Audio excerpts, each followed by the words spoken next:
Hello and welcome back again.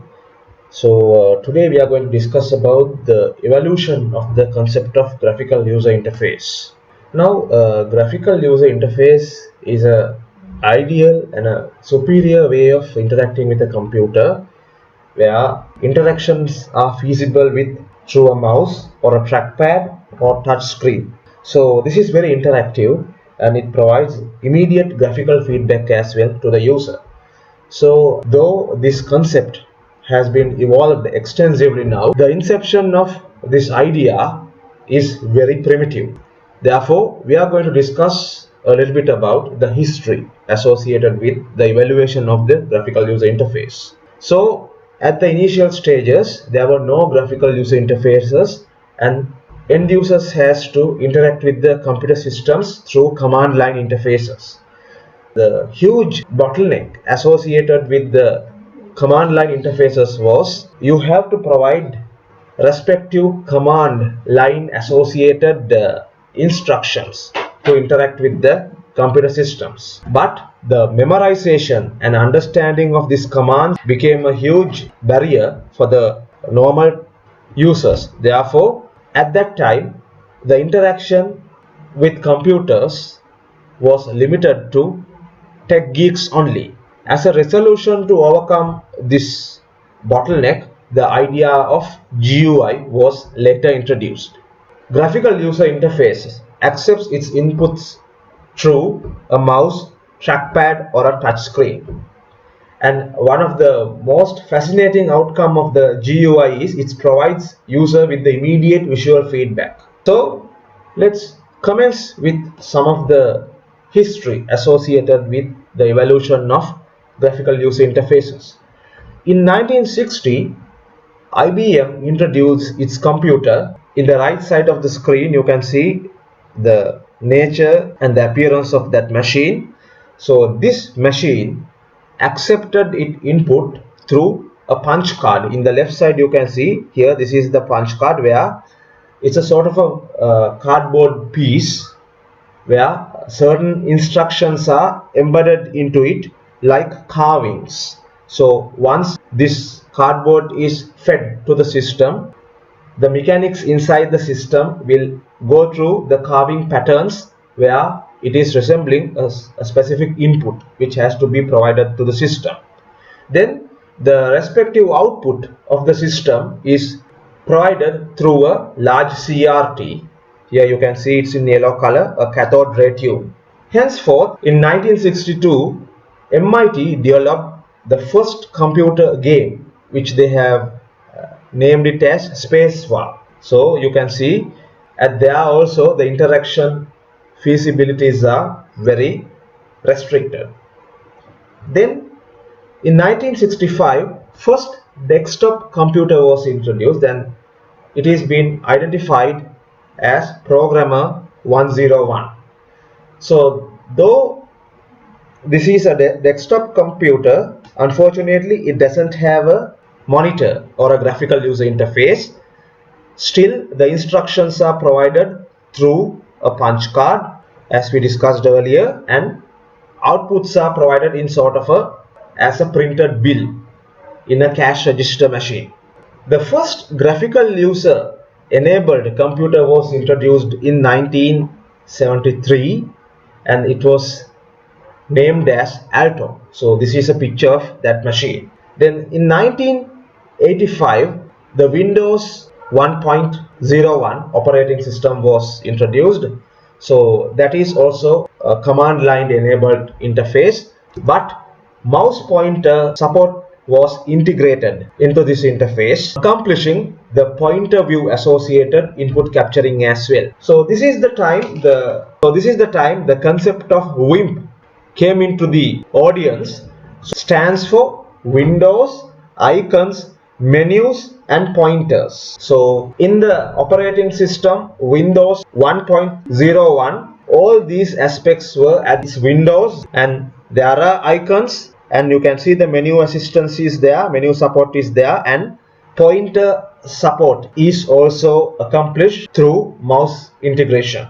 In 1987, the Apple Macintosh machine is introduced with improved GUI features, and color coverage associated with the GUI is also further expanded. In 1995 and 1998, multiple enhanced versions of the window is introduced, and the inception of the web browser, Internet Explorer, also unveiled at that time period. In 2000, Apple Macintosh operating system X is been released. So there some of the specific attributes are it comprises of animated effects, and those animated effects are having very subtle edges, and menu support is visible, you can see, and also shadow features is also another aspect which is being addressed. In 2001, Windows XP operating system was released, again which has almost the same set of features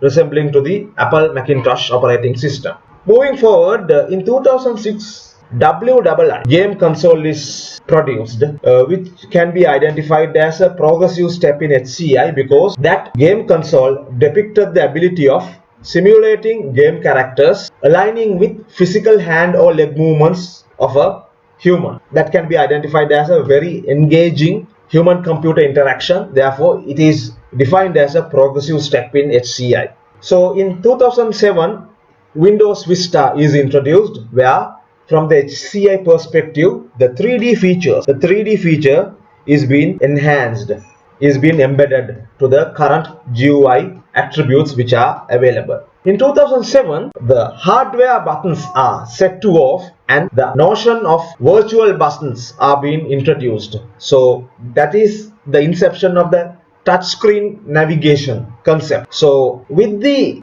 introduction of this touchscreen concept, subtle changes took place in the WIMP concept as well, where earlier the P or the pointer is being represented through a mouse. Now the pointer role is played by the human finger. In 2010, the iPad, the tablet computing, is introduced, which comprises of a schematics design. Now what is schematics design? The virtual elements represented in the HCI of this tablet are pretty much resembling to the real world elements. Say for an example, if a bookshelf is represented virtually within the interface, that is much more resembling with a real world bookshelf. And along with the schematic designs, multiple touch gestures are also enabled with this 2010 iPad. Then when it comes to 2012, Windows 8 is released with a metro style in depicting the menu elements. Notion of schematic design was also there,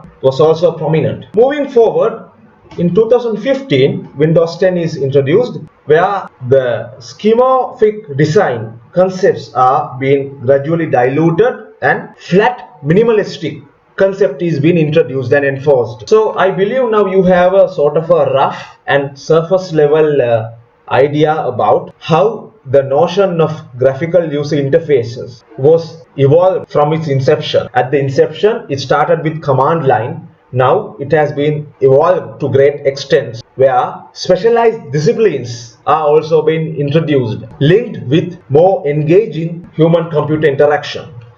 So one prominent example is the virtual reality. In virtual reality, through computational means, artificially virtual atmospheres can be created. Now say for an example, if you want to train an astronaut how to behave amidst the zero gravity atmosphere, you cannot send that astronaut to the space for him or her to get the required training. With virtual reality, you can create the relevant atmospheres, and you can give the relevant feeling. For an instance, you might not be at a jungle, but virtually through the VR experience via the virtual glass, the notion or the concepts or the surrounding associated with the jungle can be created artificially just to provide the same feeling. Practically, I have witnessed a very good example in virtual reality in certain research exhibitions, where to fulfill the problem of selecting wedding reception halls, because for certain couples, maybe the groom is overseas or maybe the bride is overseas, so they cannot physically meet together and select their reception halls. But there are apps which enables this virtual reality features to resolve this problem virtually. So the atmospheric appearance associated with the reception halls are virtually created. So people can engage through this app, and they can virtually navigate across the reception hall and explore whether it is the ideal design or whether it is the ideal facility which caters to their requirement. Likewise, there are endless applications of virtual realities. When training surgeons, military officers in carrying out their task diligently, the designation associated specialized trainings can be enforced through virtual reality enabled softwares. Then the other invention is the notion of augmented reality. So in augmented reality, what actually happened? The natural real environment or atmosphere is further augmented or further boosted via computational enhancements.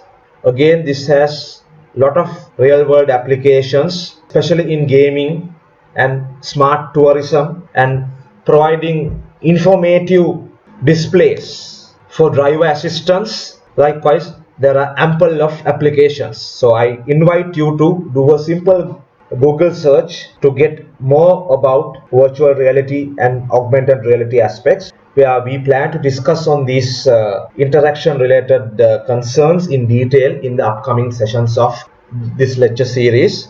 Here in this lecture, the main emphasis is towards to focus on the evolution of the HCI, evolution of the graphical user interface.